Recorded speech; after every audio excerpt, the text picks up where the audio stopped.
get everything set up.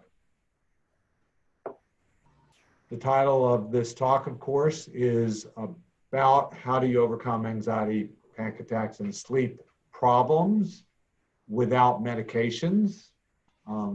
It's actually quite a big topic, so there's no way I can get through that whole component of that, and unable to get through all that is just how it works, but I'm going to get through as much as I can in the time frame that we have. I have been doing neurofeedback for a very long time. I am a QEEG diplomat as part of a certification, and I have been teaching the technology for about 25 years to about over 3,000 MDs and psychologists and mental health therapists and health professionals. So that's on the neurofeedback side, but we've evolved to include a number of different types of pieces to the puzzle that help solve these problems. We're going to go beyond neurofeedback after we get, although we're going to spend quite a bit of time on the neurofeedback side. The goal today is pretty straightforward. We've got an hour, so we've got to limit this. We're going to spend time focusing on neurofeedback and how it helps the brain control anxiety and sleep. I'm going to talk a little bit about the role of the gut in chronic anxiety and sleep, and a little bit about approaches that can address that. And I'll have a little time to talk about other rules and other tools that matter for controlling anxiety and sleep more naturally rather than trying to use meds or other primarily medication is the option. I started this journey actually in 1994. That's a picture of me with my dad, but he had severe agitation, anxiety, depression, severe, and was seeing lots of doctors. The experience when we came across neurofeedback, which I'd never heard of, was really quite remarkable. It really helped push things along when nothing else had worked. And it launched me into quitting high tech, which is where I came from, and learning and getting into neurofeedback, neurotechnology, which is how I've ended up teaching so many health professionals. I've kind of become an expert in the neurotechnology side. But it's all just because it had so much impact on him. I saw it have impact on others that it was like, wow, this just needs to be out there. Here we are 25 years later and still trying to get more people to have access to this information. So fundamentally, chronic anxiety is a brain thing, or at least the brain plays a critical role in that. All of you have your idea of what anxiety, chronic anxiety is. I always ask people, in fact, what is your particular way of describing anxiety? Because I find people have lots of different pieces to that puzzle, that they've been told that they have anxiety because they have, they're sweating and they have all kinds of other physical symptoms that are anxiety. And so you always have to be asking, is it the body or is it the brain? But the brain certainly plays a critical role. These are some of the most common components of anxiety, from difficulty quieting the mind and being fearful, lots of negative thoughts and worry, and then more of the physical symptoms. And there's a variety of those that can be both anxiety and escalate into panic attacks. Chronic sleep issues actually mirror a lot of anxiety, and it seems to me with a lot of my anxiety clients that there is often a sleep component as part of it. Sometimes people are aware of that and sometimes they're not, but unable to quiet your mind is both an anxiety symptom and a sleep issue. Which is it? Is it sleep causing the anxiety, or is it the anxiety causing the sleep issue? But how do you fix it is really what we're going to focus on. How do you get your brain to change that? How do you, if you have a long pattern of having a hard time falling asleep, you're probably on meds for it already. If you wake really early and you can't get back to sleep, you've probably tried meds. So all these different issues are common, you know them. What is the standard medical approach? It's using pills. That is what the tools are. And that doesn't really solve the underlying problem. What are some tools that do? You know, these are not part of what you see with day-to-day MDs, and even psychologists and therapists mostly don't offer other options. But there's this whole range of options that are very potent, very powerful, and work consistently. It just takes some effort and time. So neurofeedback, which is what I've done since 1996, is really just a high-tech gym for the brain. So if I have a weak muscle, if I have a weak arm, how am I supposed to correct that? Exercise. They say that if you just pump those muscles over and over and over again, that you will strengthen your muscle, even though at the beginning it actually feels more sore and feels weaker. But the fact is, you build up muscles, it strengthens them, and you can handle more coming at you. You can handle greater tasks. So forget muscles. How do you strengthen neurons? Your brain is neurons. So neurofeedback helps you, uses technology to go, okay, I'm going to measure what's going on in your brain so that you can practice getting your neurons to fire over and over and over again and strengthening the key circuits in the brain. And that has impact on anxiety, worry, falling asleep, waking up and feeling more rested, racing mind. I mean, all of those are things that you literally can train the circuits of your brain to do better. It's just that most people haven't been told, oh, just go down to the gym for your brain, which is essentially what neurofeedback is. And instead of using a pill, let's strengthen those brain circuits. That, in fact, is doable. And so we're going to just take a look at, well, what is this tool, neurofeedback? If you're not going to do meds, here's a real simple explanation that is actually on YouTube. So anybody who wants to watch it can go to YouTube and look at what is neurofeedback.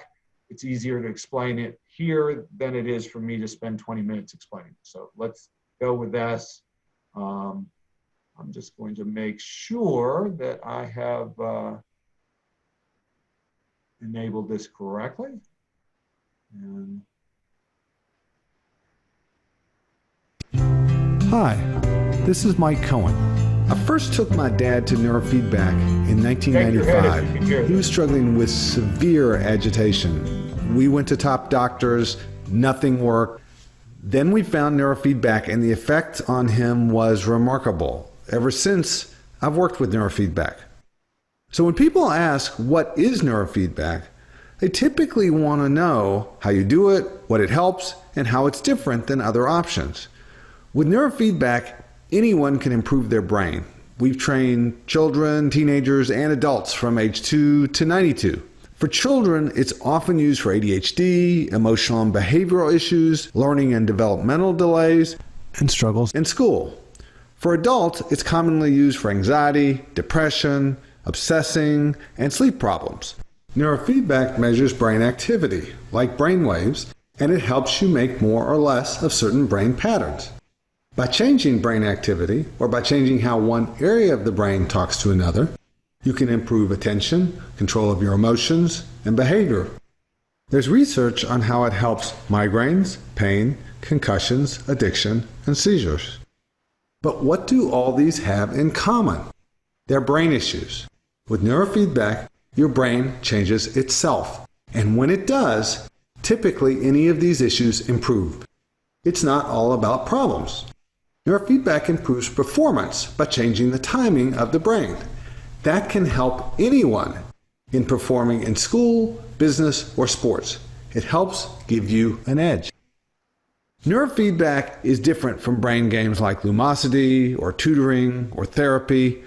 Those focus on changing your skills or behavior or how you think. Neurofeedback is focused on changing the brain. There are parts of your brain that help you pay attention, that help you be calm, that help manage your mood and your emotions, or that help you sleep. You don't realize how much your brain affects your mind. With neurofeedback, you get to see how changing your brain can have a huge impact on your life. How do you do neurofeedback? First, we put sensors on your head. Commonly, we measure your EEG brain activity with a special computerized system. The system gives you feedback, such as playing a movie or hearing a beep. For example, when you make a certain amount of beta brain waves, the movie will play perfectly. But as soon as you're less alert and awake, the movie starts to fade out. You rapidly learn how to keep the movie from fading out by changing the brain activity that's being trained. Your brain has a way of figuring out how to get the movie to play. Once you learn new patterns, and that may take practice, your brain tends to remember it. There's a lot of published research that shows that the brain learns from feedback and that measurable changes in brain activity occur after training. So how do you change your brain? It's just learning. Children learn to play a video game, and they never read a manual. Their brain figures it out.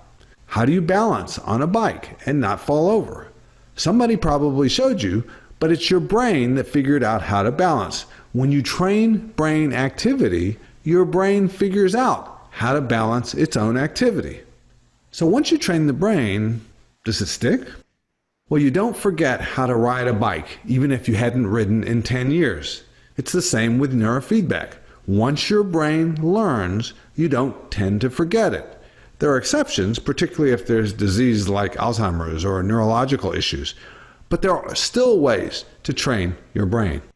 The changes you make with neurofeedback can over time have a profound effect on learning, memory, attention, mood, migraines, and far more.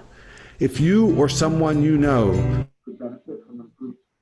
Okay, so I hope that's a good quick introduction. I'm going to go into a little more. However, what I'll mention is that is, again, available on YouTube. It's a good way when you're trying to explain neurofeedback to people. It is way harder to explain it than you think.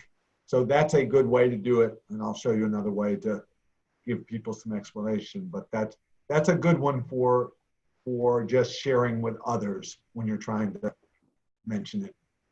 So just to be a little more specific, a couple of examples. So this is a picture of kind of looking down on a head, the left, the right temporal lobes, the frontal lobe, the parietal lobe. But each of these areas are commonly associated with certain kinds of issues. So if you wanted to train someone who was easily irritated or had some depression or I call it emotional resilience, but it basically, you get triggered really easily. Your emotions get out of control very easily. You get upset easily. Those kinds of issues are very associated with the temporal lobe, and specifically the left temporal lobe. So what does neurofeedback mean? It's a gym for the brain. Literally, you can put a sensor over that left temporal lobe area, train it, literally using computers to help tell you when you're doing better at increasing those neurons. Now, since you can't feel your neurons, you can't quite do it by yourself. So the reason you need special equipment is because you've got to have equipment to tell you when your brain's doing the right thing and when it's not. So you can put that sensor over the left temporal lobe, and I'm just giving an example. There's lots of ways to train and tackle different kinds of issues, but that often will affect and improve these kinds of problems. If you have chronic anxiety or social anxiety, those are highly associated with issues over the right temporal lobe. So that arrow is pointing there. And how can you train a lifetime or a long time of anxiety and getting overwhelmed and being very impatient, social anxiety? Train the heck out of that part of your brain. Because when you do that, your brain becomes better at doing what it's supposed to do, which is to manage anxiety, is to be able to handle a crowd or being around other people. Your brain is supposed to do that, but if it's not very good at that, A pill doesn't solve that problem. A pill doesn't solve the irritation on the left temporal lobe or the anxiety in the right temporal lobe. It just tries to suppress and manage those symptoms. You literally have technology that can help you practice using a game, strengthening those circuits. There is another one I'll just mention real quick, which is the area in the middle of the front middle of the brain called the anterior cingulate, which is highly associated with thinking too much, racing mind, can't stop my mind from thinking, getting stuck in thoughts, even with kids and adults, oppositional, I just can't shift gears. That's another critical area that is often involved for both sleep and anxiety. All these things I'm mentioning are often associated with both anxiety and with issues related to sleep. But we're not training sleep, we're not training anxiety, we're training your brain to function better. So your brain's job is to have healthier brain patterns, which is going to help you sleep better, reduce your anxiety, help you manage your emotional state and deal with emotions better, along with attention and cognitive function and other things. And neurofeedback just helps you train that. So if, as a neurofeedback provider, professional, one of the things that people do is that we have to look at your EEG and train your EEG. You can see a pattern up at the top with a bunch of squiggly lines. I do squiggly lines for a living. But in this case, you would like the lines to be shorter, smaller, and not bigger. Bigger tends to mean not functioning as efficiently as it should. And you can literally learn to change your EEG pattern. So when you're looking at something like this, you can actually, sometimes people will watch their EEG. Some people like looking at this stuff. Some people find it completely overwhelming. But you can see that the goal is actually to keep the EEG really small, the waves really small. And when your eyes are open, that means that your brain is being more efficient at doing what it's supposed to do, which is managing attention and managing emotions and anxiety. Whereas when you're sleeping, it can be the opposite. Gee, I would like to actually have you make more of certain waves to slow you down. So we have to know, you have to have somebody who really understands, how is this person going to learn to train their brain?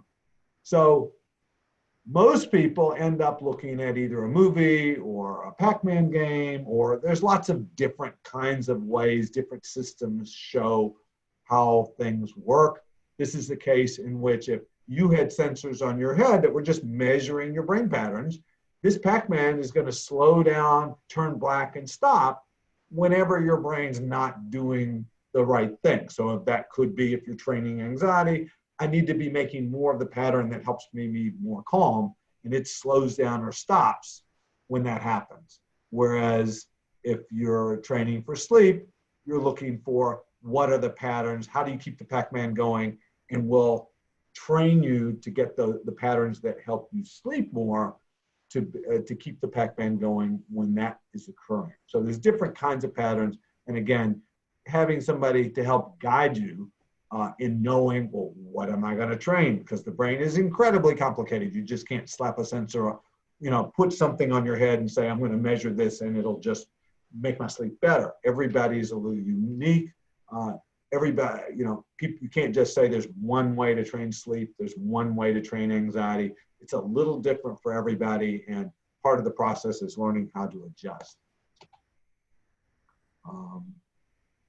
So here is an example of actually watching a movie or YouTube or something like that.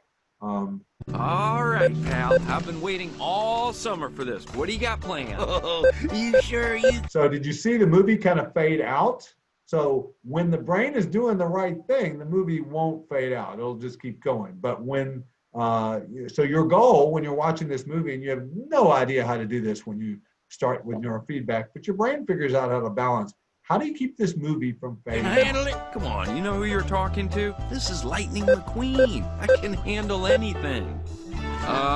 Mater? Just remember, your brakes ain't gonna work on these. So it was just a quick little example, but that was actually recorded from somebody's training. As long as their brain they were being really calm, that movie was playing. But the moment their brain wasn't making the pattern that helps them stay calm, then the movie started to fade out a little. So that's kind of a quick and simple, real explanation. And what's interesting about neurofeedback, it may sound complicated. It can be really incredibly simple to do. Anybody, no matter what age, can change their brain pattern. If you can learn, you can change your brain pattern. I mean, it's because it's not a conscious process. It's not a thinking process. It's like a doing process. Can you ride a bike? How do you ride a bike? You have to learn. Your brain actually figures out how not to fall over. Your brain literally can figure out how to make that Pac-Man go or to make the movie go or whatever type of feedback. And what's hard to believe is just how much impact this has. I've had so many clients over so many years after their sleep improved and their anxiety improved and their mood was better and they were less emotionally reactive, go, why have I struggled with this my whole life? Why did doctors give me pills? Why did my therapist never tell me that I could change this? Anybody can change it. The only question is, how long does it take? It's not, can't go to the gym and be in shape in 3 sessions. You know, nobody's gonna do that. Sometimes maybe, but very rare. So it can take a while to train. Give you a quick example. Had a 37-year-old mom, you know, long history of anxiety. She was a worrier, and I mean worrier. She could just easily get overwhelmed. Germaphobe. So that's an interesting case. And coronavirus came along. We had trained her about 8 to 10 sessions before coronavirus hit. And she came in after we kind of had a pause. And then after about 3 weeks, she was able to come in. We're being very careful about everything. But she was telling me how amazing it was that she was not completely overwhelmed by all this. She could not believe that her brain could be that calm during all this stress, during all these things to worry about, you know. And why did that happen? It was not because we did any talk therapy. It was not from meds. It was literally she strengthened the part of her brain that helped her be more calm and quiet her mind. This little 8-year-old girl, she was extremely edgy and agitated and always moving and could not quiet herself, got overstimulated and overwhelmed really easily and would get all nervous. And then she also had a terrible sleep problem. Her dad was 2 o'clock in the morning.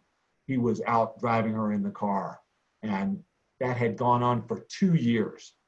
This is actually a case where somebody was in Canada, so we had a system that we sent to them in Canada and helped train them remotely. And it took about, I think, 30 to 45 days. And within 30 to 45 days, she was sleeping through the night for the first time in actually several years. She had not really slept through the night virtually at all. She was so much calmer. Again, neurofeedback just helps your brain learn how to settle and function better. You can, you know, we see lots of clients in our office in Jupiter, Florida, and, you know, I have lots of different types of neurofeedback, a number of different systems, and do more things than anybody could ever do at home. So we work with people here, but we are now doing more with if somebody is at a distance and wants to have a system. Let me just make sure we muted everybody here for a second.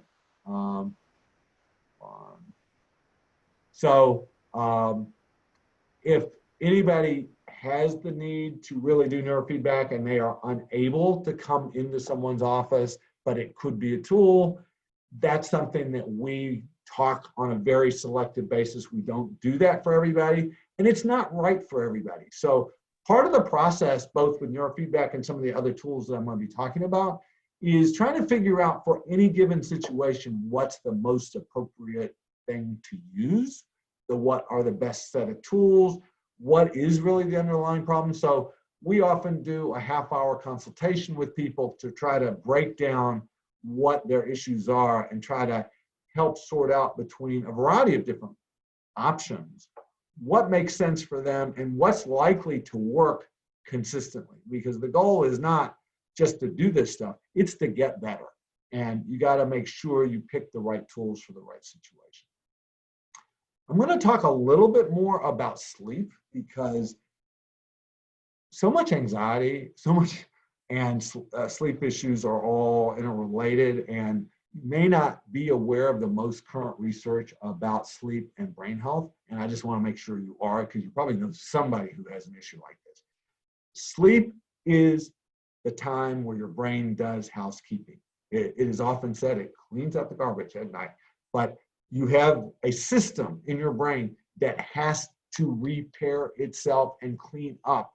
And if you do not get really good quality sleep, it does not do that as well. And over time, it starts to clog up the system, which can increase brain inflammation. Part of good sleep helps reduce brain inflammation. Brain inflammation is a bad thing. It is now being related to everything from Alzheimer's to depression to anxiety, to a lot of different other brain issues. So we know sleep quality, and you may not even know whether how good your quality of sleep is.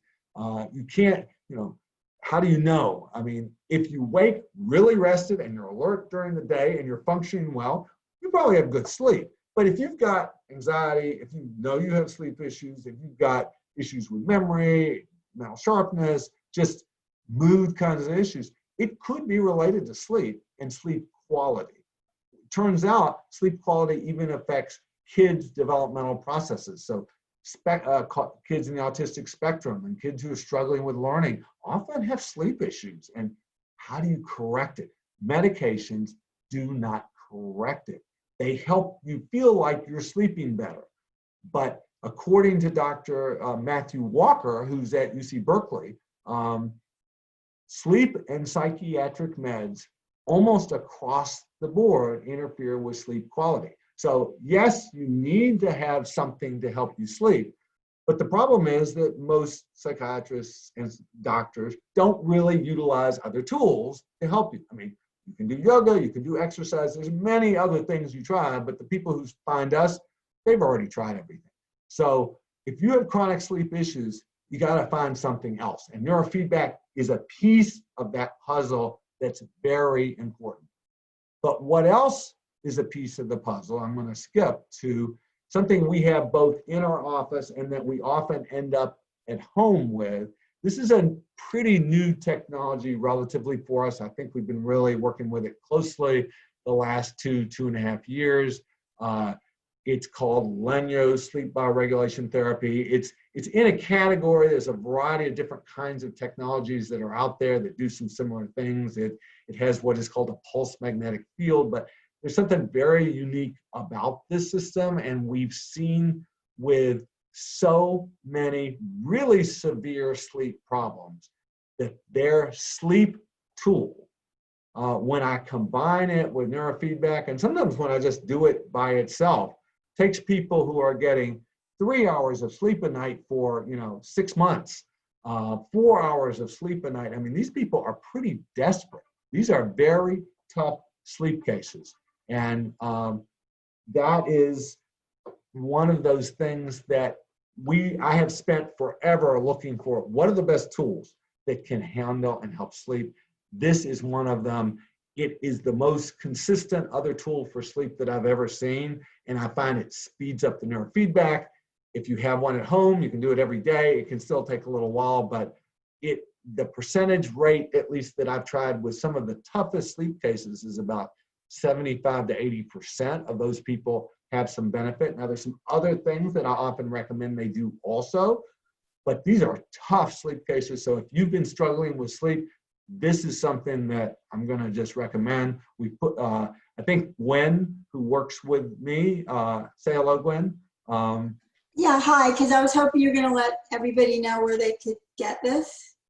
Oh, so that little link on the lenyoassist.com Pro is going to be the link to actually go read about this tool, or you could contact the company. They're glad to answer questions also. And Gwen, I think, is going to send you either the link or these whole slides or both so that you have this information. But it's lenyoassist.com, and then we've got the link to go right to that, because they have a number of other tools that are useful. This one, which is called the LENYO Fractal, and there's several different versions of this. The reason I love this is I think it really plays a big role in what is called the gut-brain connection. I'm going to jump down to, if you do not know of the gut-brain connection and the microbiome, that's trillions of microbes in your stomach, and this is what people use prebiotics and probiotics for. And if you're not doing that and you've got anxiety or sleep issues, I highly recommend you do that. Other than it's hard to recommend which product. That's my only challenge. So I haven't sorted that out completely. I've tried a number that are good. Those are things we can talk people through if we do consults a little bit more. But anxiety and sleep issues are often very related to gut issues, even though you may even not think that your stomach is involved, but it often is. There is huge emerging research on the role of all these microbes and the signaling that instantly impacts the brain. So the brain impacts the gut. If you're worried, you can feel it in your gut, but the gut may drive some of the anxiety or the sleep issues.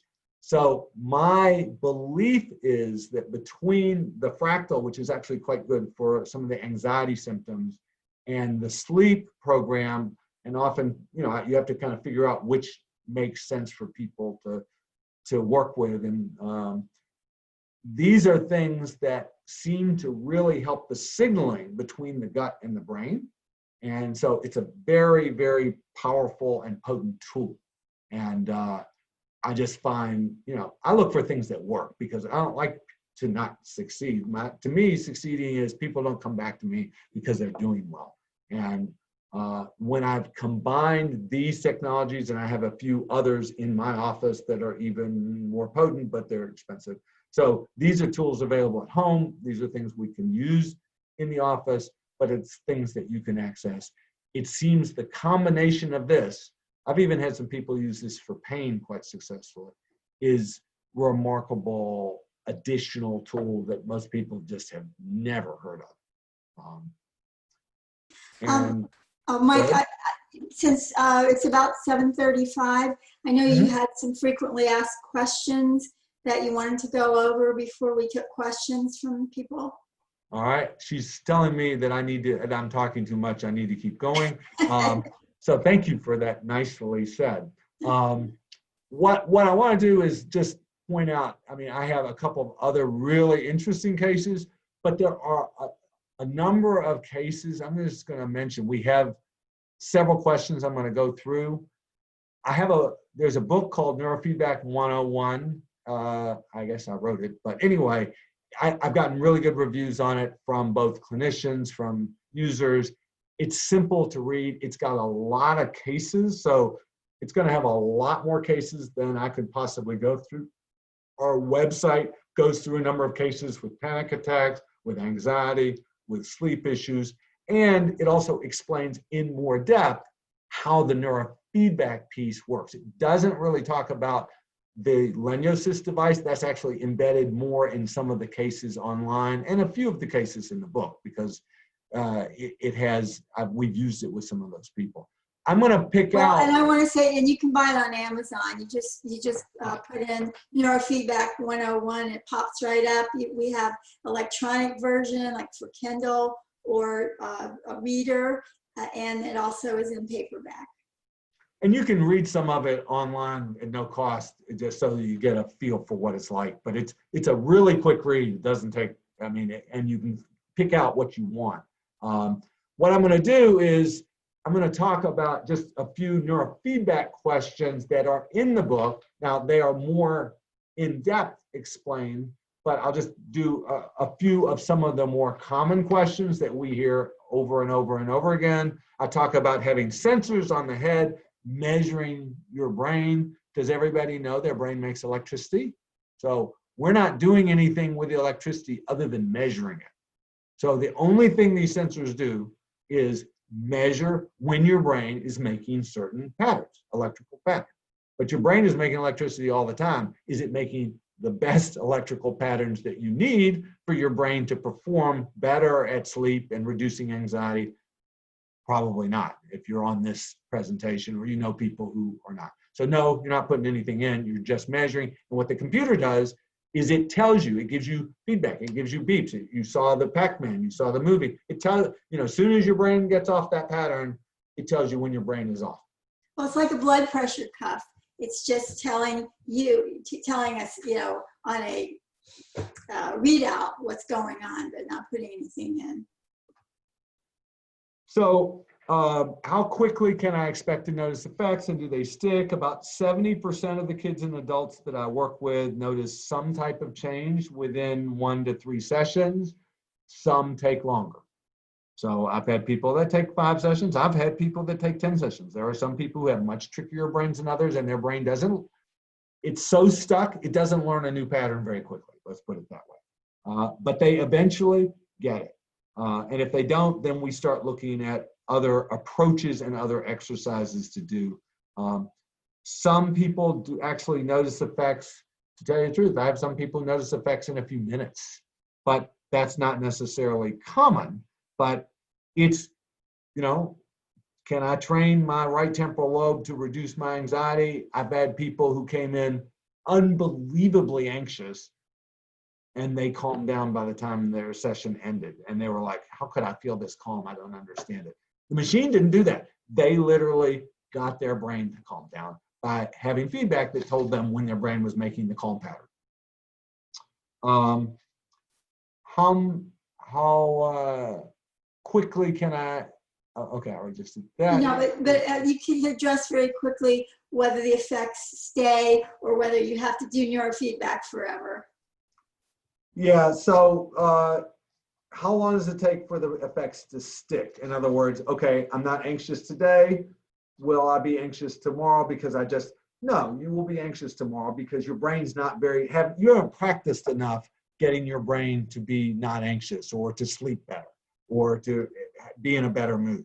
You have to practice that. Just like, how long does it take to get good at golf, or how long does it take to get good at anything? I mean, not necessarily as long to do neurofeedback, but it's not like 2 sessions and all of a sudden you're good at being calm. You're probably right, but it's really also not like you have to do it for the rest of your life. Sometimes with a chiropractic issue, you're always doing that for years and years and years, whereas with neurofeedback, quite frequently, if you've done enough sessions, you don't have to do it forever. Yeah, and there's, I'm going to comment on that because it says how many sessions do I need, so we're talking about it. The most accurate answer with how many sessions do I need is, I don't really know. There's no exact right number for how long does it take for me to learn math tables. Everybody's a little different. This is literally learning. So everybody's unique. Everybody responds at a different pace. But you get to see change pretty quick. You can start to see, okay, in 5 to 10 sessions, okay, I'm starting to see something happen, that my brain is moving. If not, you need to talk to the person that's guiding you and go, hey, we're not making progress. What else can we do? Just like you would in a gym. Okay, my shoulder still hurts. I need to work on it. Okay, my anxiety still is a little bothering me. What other way can we do it? And your feedback becomes very helpful for many people in that kind. And so when I work with people, I'm working back and forth to figure out how do we adapt and adjust. And in terms of how many sessions do I need? I mean, I've had people do short number of sessions. I've had do a long number of sessions, but does it stick? For a certain percentage of people, they can feel less anxious and that will last a long time. There are some people that will need some maintenance. And if neurofeedback works for you, usually once you come back in 1 or 2 sessions, you're back on track typically, depending upon what kind of problem and what your history is. A couple more. How does neurofeedback differ? This is talked about in the little video from Lumosity, Sudoku, other brain games. Those can be very powerful and they can be very good for the brain. but they don't directly strengthen specific brain, they're not measuring your real brain activity in real time. They can't do that. So when you actually train particular targeted circuits, it's far more specific and powerful. It's kind of like heavy duty weight training. You can target specific muscles and you can target specific areas of the brain. So the brain does respond to this information and learn and adapts its behavior as a result. What's the age range? I have actually worked with 18 months and I've worked with, I think the oldest I've worked with personally is like 96, 95, but you can train at any age. I had a clinician that trained his 2-month-old baby who wasn't sleeping and the baby slept. He was pretty desperate at that moment, so he tried it. Typically who we see is age about 3 to 90 is more typical of who actually tends to come. I guess if you made it to 90, your brain is probably doing okay. Well, unless you've got dementia, that's a whole beyond question beyond this. We do work with dementia, but it needs to be done in a much more complex and comprehensive way. So do we stop and ask questions or go ahead and jump forward? Yeah, I think this would be a good time. We have from M. Cook, you mentioned neurofeedback is well researched. Could you recommend a few well-done studies, meta-analyses? Who are the big names in the field doing research? So, and by the way, anybody that wants to can just go on their little chat feature and type it, and I'll be watching. So hopefully you guys can find chat, and so this is real. I mean, trying to identify the best neurofeedback studies is a little bit challenging because there's no one major researcher. What you get is a lot of independent studies from a variety of people. There is a psychiatrist right now out of the University of Western Ontario named Ruplanius, who is doing fMRI research, which is a heavy-duty research-based scanner that looks at what happens when neurofeedback is being used with trauma patients. So she's published several papers, and that in the trauma world, that's actually quite significant. There's not enough studies that have been done with sleep, but there are several. You have to kind of go find them. So there are a couple of sources for this. On our website, there's a Learn More button, and it has some of the better, more readable studies that have been done. There is a meta-study kind of analysis that was done that's not posted there yet, so I guess I need to update that. I do mention it in the book, that meta-study, and I think I provide the link in the book. And then there's an organization called isnr.org. That'll be in the book too. Yeah. That's in the book, that has a link to a lot of different research articles for different conditions, as well as just the core EEG type information that has to be understood that relates to how does it, in the research, you've got to both understand what's the impact as well as what are the mechanisms and look at that. So, okay, we have we have several questions, so sure, go ahead. It could be a little brief here, but this one we hear from many people. Does insurance cover any of the costs of neurofeedback? So there are two answers to this. There are insurance codes for neurofeedback. How many insurance companies use those codes consistently? Sometimes they do, and sometimes they don't. So we are, for example, in our office, an out-of-network provider, meaning we accept cash pay, and then we generate a bill for you to deal with the insurance company, but it fills out all that information.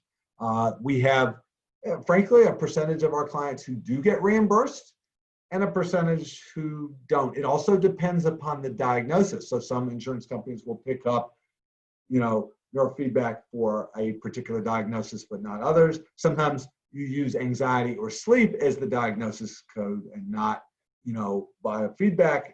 Biofeedback is a piece of that. Sometimes they won't pick up biofeedback, so you may use it. People use other codes.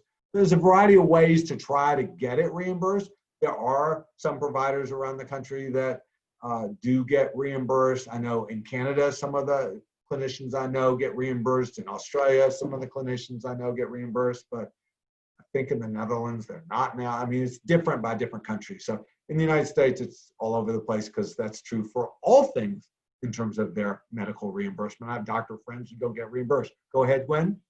Okay, so Scott would like to know cost of the equipment. I'm not sure what equipment he's referring to, but also the cost of training sessions. So. Okay, so let me tell you why that's a complicated question, and I'm going to give you ranges. But number one, cost of equipment, well, if we're talking about LENYO, if we're talking, there's actually other tools. I talked about LENYO.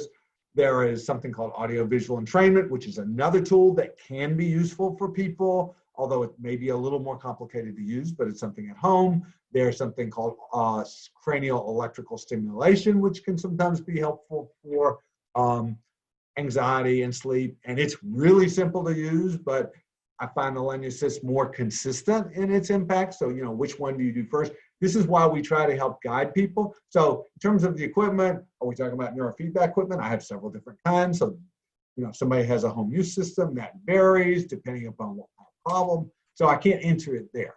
Okay, well, I don't know if he's referring to home equipment or, if he's setting up practice, that would be. So if he wants to add more questions, we can maybe address that after we're done with some of this. But I would say that what I try to do is to figure out what budget kind of situation people are in so that we also know when somebody's looking at their number of sessions, what do I have equipment at home? How do we find some mix that allows them to do some of this? So what are the costs of sessions? I mean, not necessarily just yours, but I mean, in general, what can people expect to pay? So in the United States, typically the sessions of neurofeedback that I know range from $75 a session to $250 a session. We're at about $115. I'm sure there are places that are more and maybe even that are less, but I just don't know them. It's not typical. But then that doesn't tell you, well, how many sessions does it take? How long are the sessions? Do some clinicians use a model that gets quicker results or combine different approaches that get quicker results? So even knowing the price of the session actually doesn't, for neurofeedback, tell people the cost, because it really doesn't address, well, what's involved in actually having a long-term solution for this? Can I be done in 30 days? Is this going to take a year? I mean, some people are way more complicated and take longer. Some people are a lot easier. So, okay, so how much does let me interrupt just for a second. So I'm going to say, this is what our consultation is really set up to do. Our consultations, which are a half hour, sometimes more, are really designed to say, let's figure out what's going on. We have really good forms. You fill out the forms in advance so we can really analyze this. There's a page that you'll be able to read that tells what the consultation is. But our job is not to tell you, you need to do neurofeedback, or you need to do LENYO, or you need to do audiovisual entrainment, or you need to take something for your gut. It's to figure out what your situation is, and based on the experience with just a ton of people over a lot of years of people who didn't succeed until we created a good combination of things. I cannot tell anybody in advance exactly what the right mix is going to be, but once we go through a consultation, 30, sometimes 45 minutes, usually we can give you some pretty good guidance, whether you come here, whether you go someplace else, whether you ever end up using any of these things, or you just do stuff at home.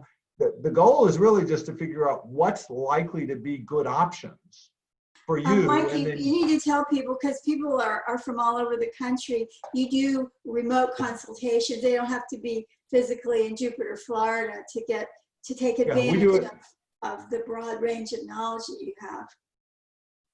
Yeah, we do it all on Zoom, and we do it as just, I mean, the paperwork is really, when you fill out the paperwork, you'll see that it's different than what you mostly get. It gives us more of a physiological substrate of what's going on and lets us tune in. We ask a lot of questions you won't normally hear. So some of this is things that Gwen can point you to in terms of explaining the consultation. She can always send you information about that. It will be on the web in the next day or two.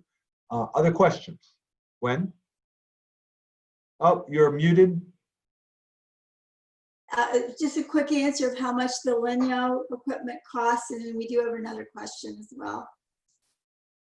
I think it starts at like 1,200, and then there are more expensive, and it depends upon the pads because it's an antenna kind of effect and what size. So 1,200 and up 1,200 to 2,500. Let's put it that way. But I think the sleep one is 1,500.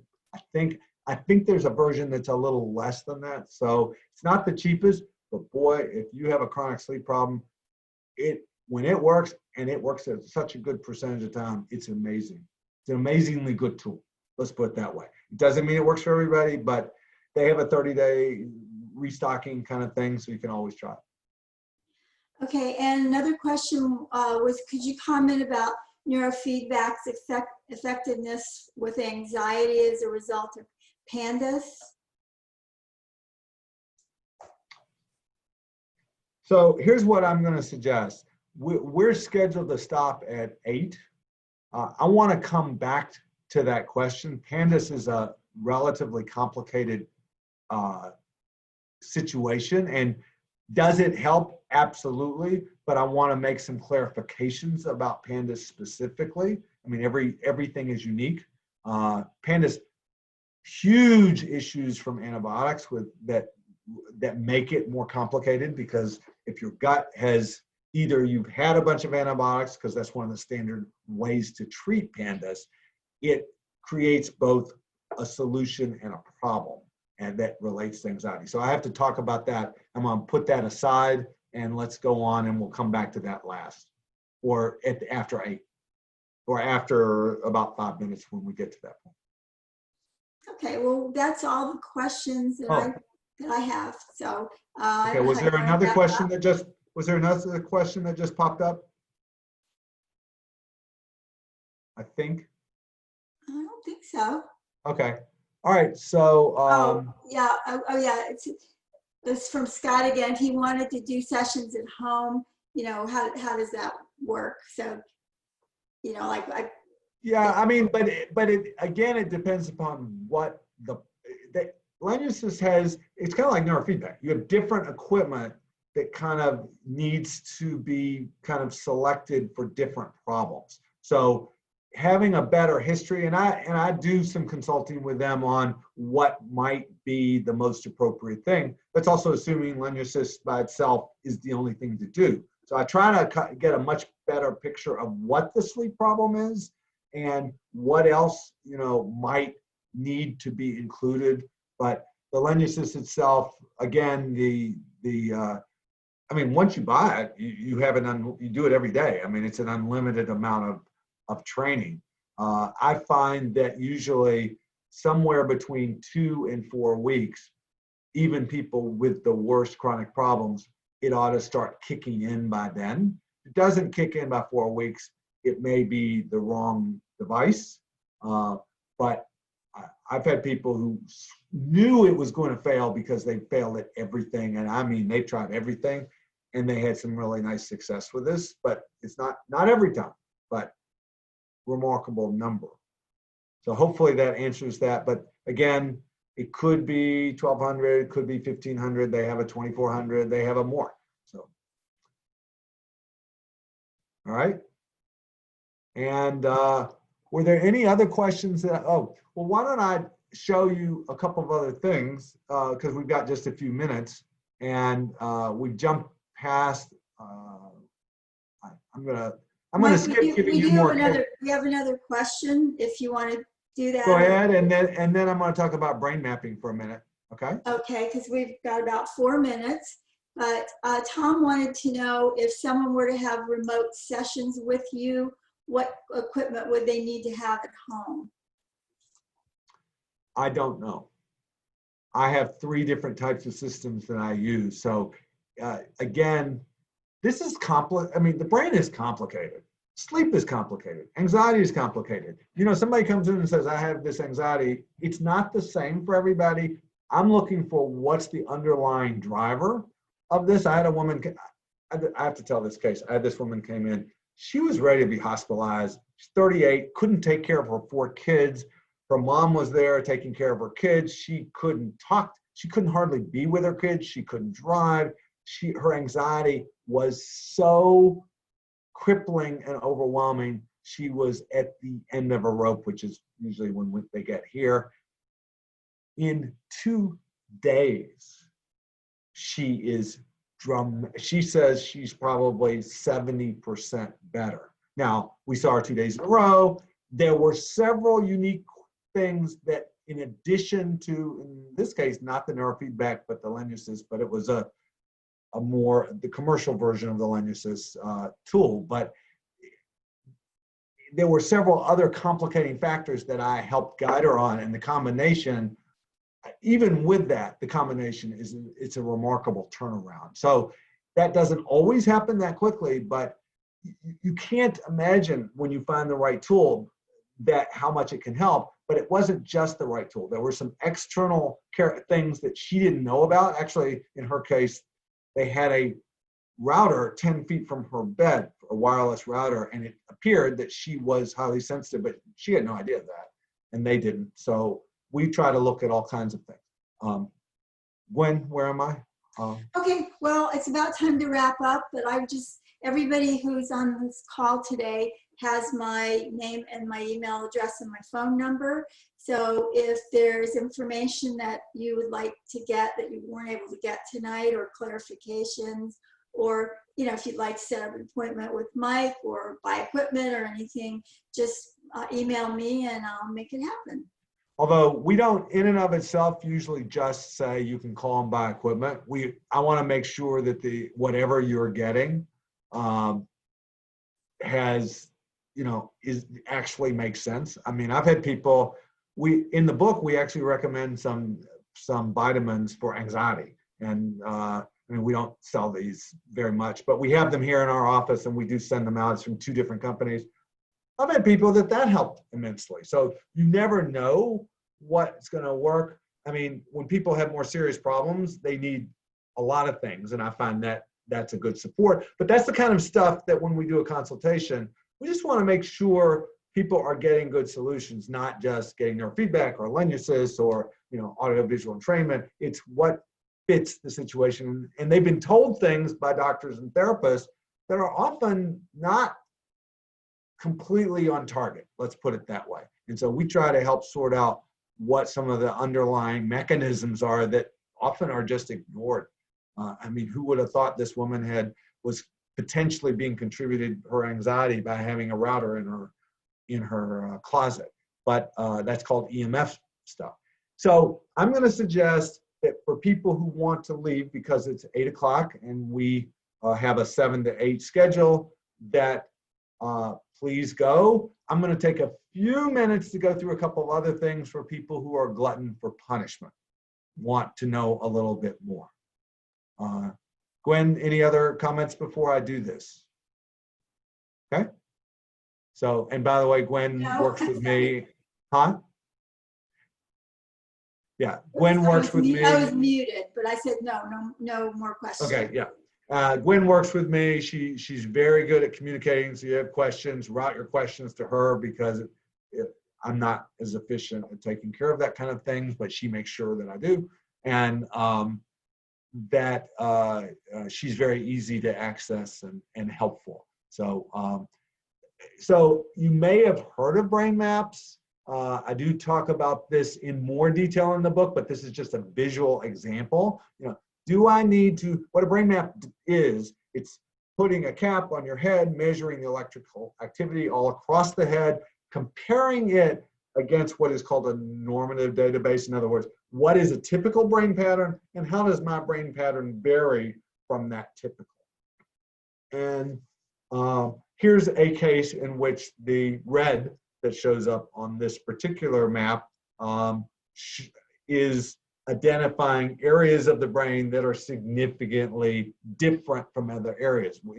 In brain mapping terms, the areas should in general be relatively similar. So if there are areas that really stand out from others, that tends to identify spots that are not functioning as efficiently. That's not always true, so you have to, I mean, I'm giving you very simplistic examples. It's a way more complicated than that. I've been doing brain maps for 20 years and I'm still learning. I mean, the brain is immensely complicated, and we take this information, which is how is the activity of the brain. Now, this electrical activity is how you think. It's how you manage your emotions. It's how you process information. It's how you make decisions. It's how you manage your anxiety. That electrical activity is hundredths of a second. It's how we interact with the world. So if the timing, which is what that electrical activity is, what this is measuring, is off, your brain doesn't work as well. So this gives us a starting point of is there any particular areas that are a problem? And this kind of analyze, well, where out of those 4 spots, where are those actually coming from in the brain? And I don't know if you can see this. This is on a view of on top of the head, from the side of the head, from the back of the head.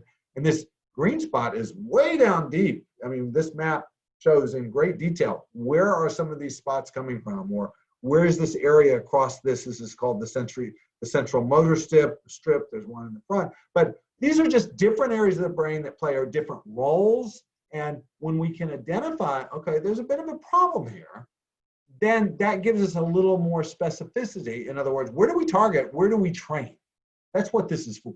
And there is lots of information, as I already told you. We know with the temporal lobes, you can affect irritability and mood and anxiety. So you don't have to have a brain map for everything.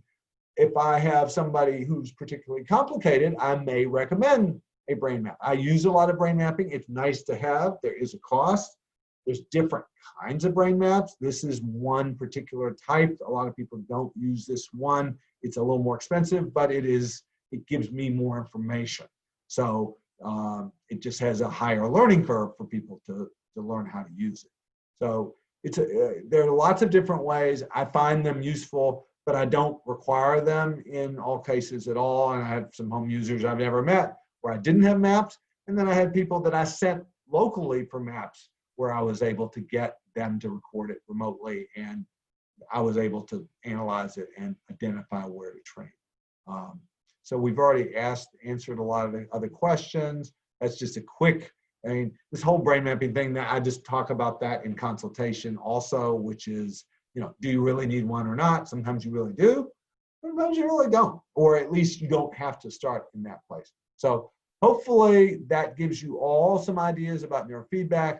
The lumosity, like I said, there are other tools from something called audio-visual entrainment, which can be quite potent. It takes somebody a little more systematic to use it. So I don't find everybody is good at figuring out the best, most optimum training, but it's a nice, powerful tool. So we, again, try to consult with people and go, is this a good tool? Is cranial electrical stimulation?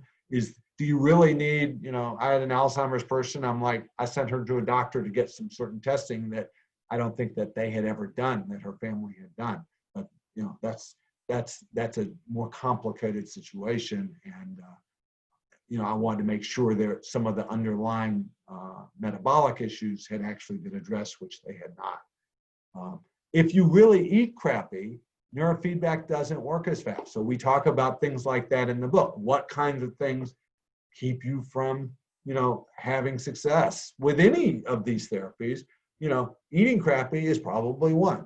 I eat a lot of sugar. I eat a lot of, there's a lot of other things. Our diets aren't always perfect. Can that play a role in the brain? Absolutely. Are there a variety of other things that could play a role in the brain? And are those things that you can change? They are. So I try to outline in the book, okay, this is a gym. When you go to the gym, you wouldn't go to McDonald's every day and go to the gym. So what else can I do to help make sure that the training I'm doing, whether that's with the LENYO sleep or the fractal or neurofeedback or other things, which we sometimes can recommend, how are you going to do that? Let's make sure that you have a good strategy so that this will really succeed. So that's what we try to do. I appreciate everybody. Any other questions pop up since I was talking, or are we done, Gwen? I haven't seen any pop up. All right. Well, I appreciate everybody joining us. Thank you very much. I hope this was helpful. We would love any feedback or comments. If you have them, you can send it to Gwen at Center for Brain, obviously with any additional questions. But we do like getting feedback about anything we can do to improve this. Oh, the pandas. Okay, so we had a pandas question and she re-asked that question. So I'll tackle that. All right, so all pandas seems to come with anxiety. Pandas, there is a major gut component to pandas. For people who don't know what pandas is, it's often associated with a post-strep experience for kids. So it's typically identified in kids who have had strep, and then after that, it creates all kind of dysregulation. They have a lot of different kinds of symptoms, from tics to anxiety to attention deficit. I mean, you get lots of multiple diagnoses because it just causes a lot of dysregulation in the brain, but it's really a gut-brain issue. It's not just the brain. The gut is a major problem. So when I talk about pandas, I would say neurofeedback plays a role. I heard a woman present at a conference a year and a half ago. She'd worked with a pandas case for a year. Significant overall reduction in symptoms. You're not going to stop the anxiety. What you're going to see is a gradual reduction in that anxiety as time goes on, but it takes a fair number of sessions. That's the kind of thing that could even potentially be a whole new system over time. I mean, the beginning, they're complicated, so you need somebody who's relatively knowledgeable to work with it. It's a little bit tricky because their brain is very unsteady as a result of the pandas and this gut-brain problem. So I like to take a multiple tier approach and consider things like the LENYO cyst, but you got to pick the right thing. Can play a role and add to it. There's different types of neurofeedback, so you have to kind of figure out what's going to be the most effective. But really, it's just over time. That one's going to be one that works well. It just takes much longer than it does with just standard anxiety, conventional anxiety, what you would call general anxiety disorder, or even somebody who's somewhat obsessive. And the other thing about pandas is, pandas by its nature goes up and down in its problem, how much the symptoms kick up. And so we try to look for some of the environmental issues that trigger people, which most people are just unaware of what even to look for, but they're often sensitive to their environment in a variety of ways. So if you can get that under some control, that helps. And so we try to guide people on things to look for. But the main thing to say is neurofeedback by itself is an important tool. It just takes, that's a long-term training issue. It's kind of like autistic spectrum. Autistic spectrum, you need a lot of neurofeedback for that brain dysregulation to start to, you have fundamentally a brain that's wired not so well. With pandas, their brain and their gut have gotten disconnected to some degree. There's some new things that are out that might actually play a role in helping pandas and related to some vagus nerve things. So there are ways to look at that, but there isn't anything else that helps pandas. I mean, that on a consistent basis. Neurofeedback, neuroregulation, some of these combination of tools, they're going to do over time, particularly if you're looking over a 6-month period of doing it steadily, you're going to see improvements. They'll still have their ups and downs because pandas does, but you're going to see that their symptom level is gradually reducing. They're getting some better control, but it's more complicated, which you probably just heard. Thank you. I think that was the last question. So thank you guys. Thank everybody very much for joining us. And hopefully you'll have any questions that you can add, you can send to Gwen after you've thought about all this. Yes, thank you very much. We're glad to have you with us. Gwen, I appreciate your help and keeping me on track. Thank you so much. You're welcome.